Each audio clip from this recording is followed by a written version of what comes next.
And we're back, everybody, with Valene Skerpac of iBiometrics, and we're talking about facial biometrics. And Valene was touching upon the four, I guess, areas of how biometrics is developed: detection, normalization, feature extraction, and matching. And she was getting a little bit into NIST and some of the false negatives and positives. And Valene, why don't you take it off from there? Go ahead. Okay, very good. Yeah. So at this workshop, the Dr. Philip mentioned, which was really phenomenal, that in '93, through his research and development ferret program, he was getting rejection rates of 79%. In 2002, given the improved data, amount of data, quality of data, he was getting rates of 20%.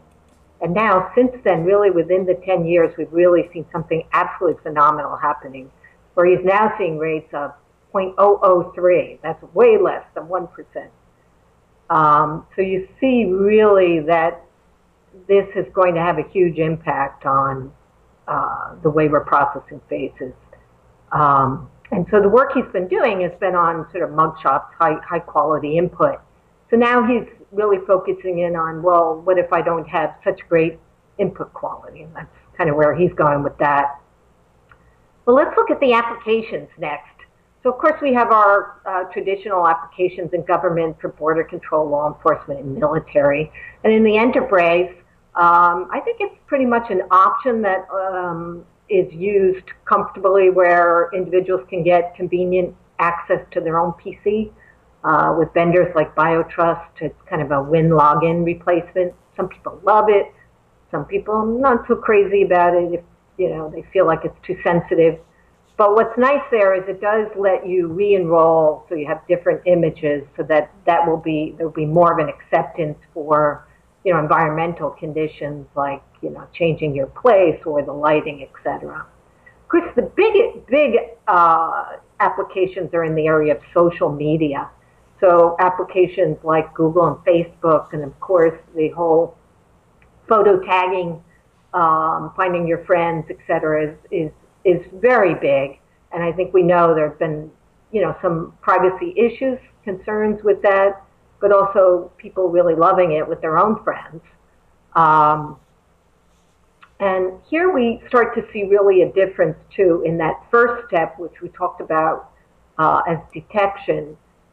They're also incorporating into that some classification techniques where is it male, is it female? We may not go all the way down to the recognition level, but here we see a lot of uses. For example, I think people heard about the billboard application where you stand in front of it and face recognition instead of just a camera to kind of do some analysis and automate the fact that what kind of people are watching, what age, what gender, etc. And all this is an important part of the whole sort of business model of the internet as well for advertising. So we see it coming into that.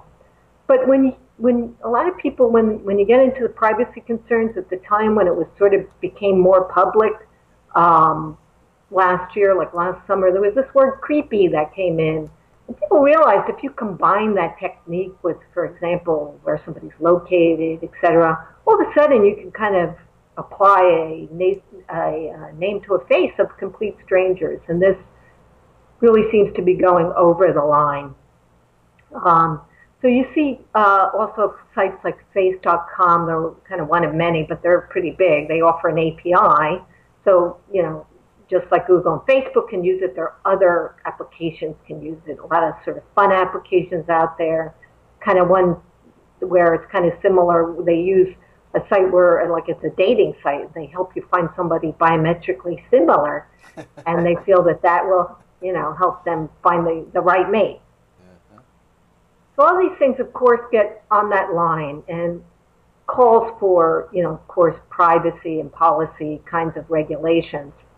And what you note at this conference also is that the vendors themselves are really looking for some policy to be put in place, and they're in favor of privacy frameworks that they can plug into, et cetera. I mean, right now they're working on, I think it's good, they publish, their best practices and how they handle their data, so that's good. So if we look at the direction of the technology, Dr. Gross talked about, who we mentioned up front at the conference, talks about 3D modeling to overcome some of the challenges with the fact that oftentimes the input data now, people are in different poses. So that's now possible with all this extra data. And Dr. Phillips, who we talked about, is working on the quality images, trying to utilize images with maybe light differences, etc. I'm thinking that if we really are able to get a real database of 300 million people down the road, that certainly the accuracy can approach very, very high, even given some of the challenges of facial recognition. And then I personally see that within the biometric realm, used with biometric fusion, such as voice and an ATM, is definitely another direction.